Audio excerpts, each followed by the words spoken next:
Hello student, आज हम class 8 की जो सुगम भारती बुक है हिंदी की, इसका लेसन नंबर 2 विनम्रता, जिसे हम समझ रहे थे, है ना। यहाँ तक समझा था हमने। आगे हम इसे समझेंगे और इसे कंप्लीट करेंगे। सो स्टार्ट करते हैं lesson. Look at your book at page number 7। अब हमने ये तो समझ लिया था कि विनम्र व्यक्ति को कैसे पहचाने, ठीक है। यह सही है कि विनम्रता जब वाणी और व्यवहार में घुली मिली होगी तभी प्रभाव पैदा करने में सक्षम बनेगी। मतलब जो हम बोलते हैं, है ना, किसी से बात कर रहे हैं तो दिखना चाहिए कि हम पोलाइटली, मतलब उनसे जो बातचीत है हमारी, है ना, उनके साथ हम जो व्यवहार कर रहे हैं वो सब अच्छा होना चाहिए। और हमारी जो वाणी निकल रही है, हमारे जो स्वर हैं, है ना, उनके प्रति मधुर निकलना चाहिए। तो ये जब हमारे व्यवहार में घुली मिली होगी, है ना, इसका मिक्सअप होगा, तभी ये क्या करेगी, प्रभाव पैदा करेगी, यानी सामने वाले पर अपना प्रभाव बनाएगी, उन्हें हमारी ओर आकर्षित करेगी। आदर प्रकट करने में चूक न हो, यह सावधानी उसे अवश्य रखनी होगी, है ना। बड़ों के बुलाने पर क्या है, हाँ, अच्छा जैसे शब्दों का प्रयोग अथवा जवाब नहीं देना उचित नहीं माना जाता है। मतलब कोई हमें बड़ा बुला रहा है, हमारे दादा दादी, मम्मी पापा, है ना, ये हमें कोई आवाज दे रहे हैं तो हम अच्छी जोर से क्या बोलते, क्या है, हाँ आ रहा हूँ। तो ऐसे वर्ड का यूज नहीं करना चाहिए। अगर हम ऐसे शब्दों का यूज करते हैं तो ये सही नहीं है, ठीक है। विनम्र व्यक्ति की भाषा में घुली विनम्रता, स्पष्टता और सहजता उसके चरित्र को चमकाने में बहुत प्रभावशाली होती है। इसलिए जवाब देना ही पर्याप्त नहीं माना गया है। बड़ों के पूछने पर या बुलाने पर जी हाँ, जी आया कहने का प्रभाव अधिक अच्छा रहता है। किसी की बात का उत्तर ऐसे नहीं देना चाहिए कि सुनने वाले की भावना को ठेस पहुंचे। मतलब कोई हमें बुला रहा है तो हमें सम्मान पूर्वक, आदर पूर्वक अच्छे से उसको रिप्लाई, मतलब आंसर देना चाहिए। अगर हमें कोई बुलाता है ना, तो उनसे हम जी हाँ आया, है ना, जी आई, इस टाइप से हमें क्या करना चाहिए, उनको मतलब आंसर देना चाहिए, है ना। और हाँ, जब हम उत्तर दे रहे हैं, मतलब किसी को हम रिप्लाई कर रहे हैं, तो उन्हें ऐसा नहीं लगना चाहिए कि यार ये तो मतलब हमारी फीलिंग्स को ठेस पहुंचा रहा है ना, हमें बुरा लग रहा है, ऐसी मतलब ऐसा हमें उनको उत्तर नहीं देना चाहिए। हमें अच्छे से उनको उत्तर देना चाहिए ताकि वो सुनकर ऐसा बोले कि नहीं यार, ये बच्चा जो है ये बहुत डिसिप्लिन वाला है ना, तो ऐसा लगना चाहिए उन्हें। विनम्रता केवल बड़ों के प्रति ही नहीं होती, बराबर वालों के प्रति भी समादर और अपने से छोटे के प्रति स्नेह के रूप में प्रकट होती है। अब सवाल आता है कि विनम्रता जो है वो हमें बड़ों के ही प्रति रखना चाहिए, तो ऐसा नहीं है। विनम्रता जो है वो बराबर वालों के प्रति या फिर छोटों के प्रति भी होती है। कैसे?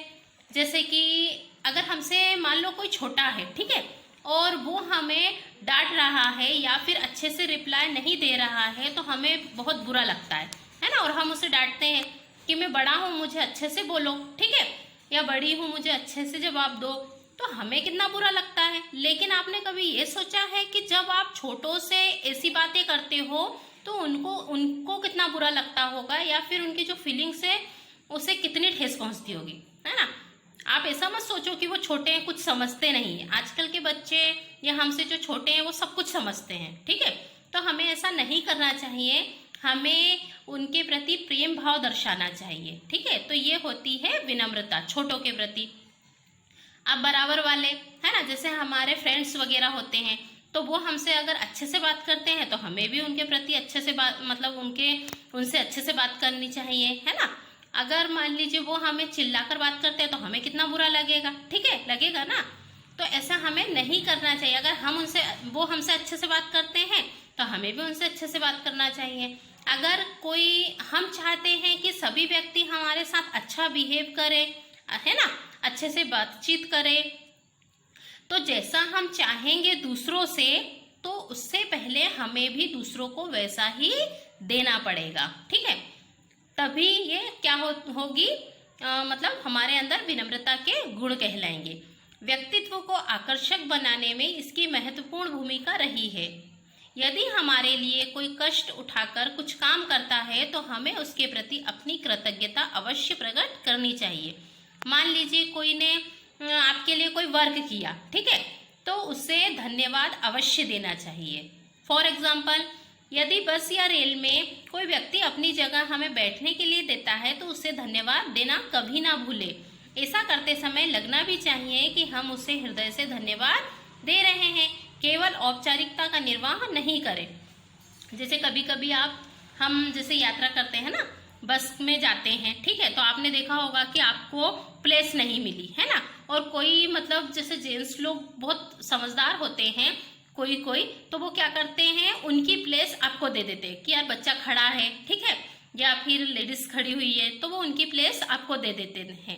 तो जब वो देते हैं तो हमें उनके प्रति कृतज्ञता अवश्य प्रकट करनी चाहिए, मतलब उन्हें एक थैंक यू, धन्यवाद अवश्य बोलना चाहिए, ठीक है। और जब हम उन्हें थैंक यू बोल रहे हैं, धन्यवाद दे रहे हैं, तो ऐसा लगना चाहिए कि हम उन्हें हृदय से, है ना, दिल से धन्यवाद थैंक यू बोल रहे हैं, केवल औपचारिकता का निर्वाह ना करें। मतलब ऐसे जैसे कि कोई ने हमें प्लेस दी तो धन्यवाद, ऐसे नहीं बोलना चाहिए। धन्यवाद अंकल जी, आपने आपकी प्लेस मुझे दी, है ना, तो इस टाइप से उन्हें अच्छे से ऐसा बोलना चाहिए, थैंक यू बोलना चाहिए। हमें औपचारिकता का निर्वाह नहीं करना चाहिए। सामने वाले को लगना चाहिए कि यार बच्चे ने मुझे या फिर जिसको मैंने प्लेस दी है उसने इतने अच्छे से मुझे थैंक यू कहा, ठीक है। यदि कभी यह अनुभव हो कि जिसके प्रति हम विनीत है वह हमारी उपेक्षा कर रहा है अथवा हमारी विनम्रता को हमारी कमजोरी समझ रहा है, तो अपने स्वाभिमान की रक्षा करते हुए उसकी चेष्टा के प्रति सजग अवश्य करें। अब कभी कभी क्या होता है कि जैसे कुछ व्यक्ति को आपने देखा होगा या फिर किसी बच्चे को आपने देखा होगा कि वो बहुत विनम्र है और कोई उसे कुछ भी उल्टा बोल रहा है लेकिन वो बच्चा चुप है, तो इसका मतलब ये नहीं है कि उसे बोलते नहीं आता, बस ये है कि वो आपका आदर कर रहा है। लेकिन हमें लेखक कह रहे हैं कि हम किसी व्यक्ति के प्रति विनीत है ना, हम उसे रिप्लाई गलत तरीके से नहीं दे रहे हैं, वो हमसे डांट कर बात कर रहे हैं, ठीक है, लेकिन हम उन्हें गलत आंसर नहीं दे पा रहे हैं और वो हमारी उपेक्षा कर रहे हैं, हंस रहे हैं हम पे, ठीक है, तो ये गलत बात है। उस समय हमें हमारी विनम्रता को कमजोरी नहीं होने देना है। सामने वाले को ऐसा नहीं समझने देना है कि यार ये तो विनीत है तो कमजोर है, हमें ऐसा नहीं करना है।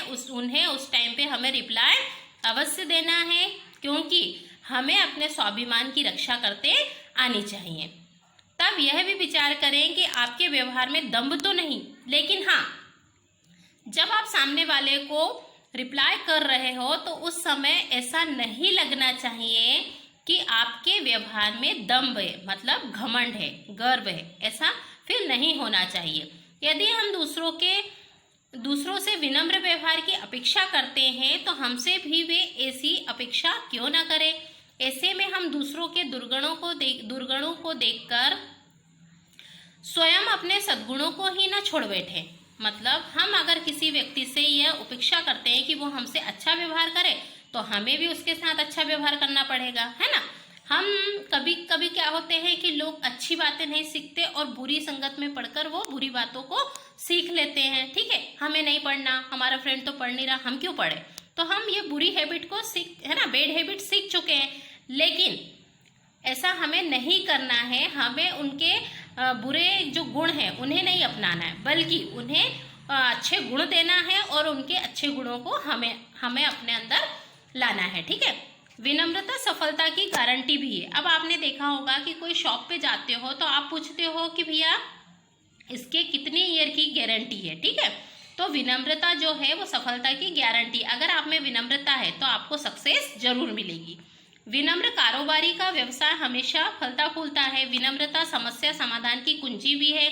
जिस समाधान को आवेश से भरा व्यक्ति नहीं ढूंढ पाता उसे विनम्र सहजी तलाश लेता है। अब आपने देखा होगा कि कोई व्यक्ति कारोबार करता है ना, जैसे हम किसी की कपड़े की शॉप पे गए, ठीक है, कपड़े की शॉप पे गए और वो तो हमें दिखाई नहीं रहा है, डांट कर दिखा रहा है, तो हम सेकेंड टाइम उसकी शॉप पर नहीं जाएंगे, ठीक है।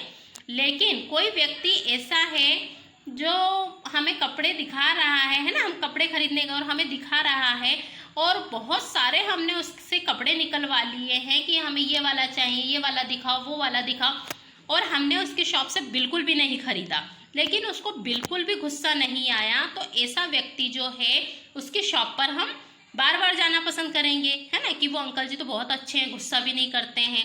तो इस टाइप से जो विनम्र व्यक्ति होता है उसका कारोबार फलता फूलता है, और जो गुस्से से भरा व्यक्ति होता है वो उतना मतलब उसका जो कारोबार है वो प्रॉपर अच्छे वे में नहीं चल पाता है। नदियों से कितना भी पानी समुद्र में क्यों ना आ जाए, लेकिन समुद्र में बाढ़ आते देखी है कभी? नदियां पानी के साथ साथ जीव जंतु, पत्थर तथा अनेक भारी और मजबूत चीजें भी बहाकर लाती है, पर समुद्र अपनी सीमा में रहकर भी उन सबको अपने में समा लेता है। यह सागर का अपना विनम्र अनुशासन ही तो है। अब आपने देखा होगा कि नदियां, कितनी सारी नदियां होती है, तो ये जो नदियों का पानी है ये सब कहाँ जाता है? समुद्र में जाता है।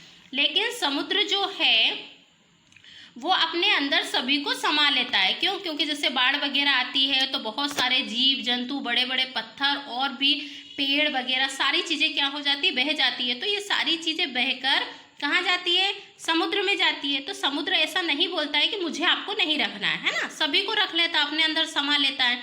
तो ये जो है ये समुद्र का अनुशासन है ना, उसके अंदर विनम्रता है। और पानी तो जीवन है। समस्त प्रकृति जल से पोषित और पल्लवित होती है, तृण लताएं नन्हे पौधों से लेकर बड़े बड़े वृक्षों तक। अब आपने भी देखा है कि अगर हमें एक दिन जल नहीं मिले तो हम जल के बिना नहीं रह सकते, तो जल हमारा जीवन है। तो जैसे हम जल के बिना नहीं रह सकते, ऐसे जो प्रकृति है ये भी उसी से पोषित होती है, पल्लवित होती है, ठीक है। जैसे पेड़ पौधे सभी को जल की आवश्यकता होती है, ठीक है। लेकिन पानी जब वेगवती नदी के रूप में तटबंधों को तोड़कर बाढ़ का रूप धारण कर लेता है, तब उसके सामने जो पेड़ तने रहते हैं वे बह जाते हैं, ढह जाते हैं। अब आपने देखा होगा कि जो पेड़ बहुत स्ट्रांग है और वो खड़े हुए हैं, है ना, उसकी प्लेस पर, तो जैसे ही बाढ़ आती है, तो बाढ़ जब आती है तो बड़े बड़े जो पेड़ होते हैं, है ना, जो मतलब स्ट्रेट खड़े हैं, वो भी क्या हो जाते हैं? बह जाते हैं, ढह जाते हैं, झुक जाते हैं, ठीक है। और अगर वो झुक गए तो वे पुनः खड़े हो पल्लवित हो जाते हैं, है ना। जब बाढ़ चली जाती है, पानी पूरा फिनिश हो जाता है, तो उसके बाद में क्या होता है? जो पेड़ झुक चुके थे वो पेड़ फिर से खड़े हो जाते हैं और फिर से पल्लवित हो जाते हैं, मतलब फिर से पत्तियां निकलने लगती है।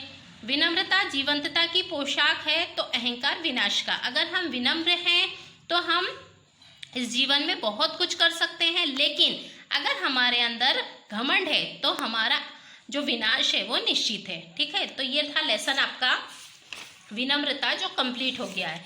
इसकी एक्टिविटी जो है जोड़ी, है ना, विकल्प, रिक्त स्थान, ये सब आप होमवर्क में करेंगे, और बाकी जो क्वेश्चन आंसर है वो मैं आपको सेंड करूंगी। Thank you everyone, have a nice day.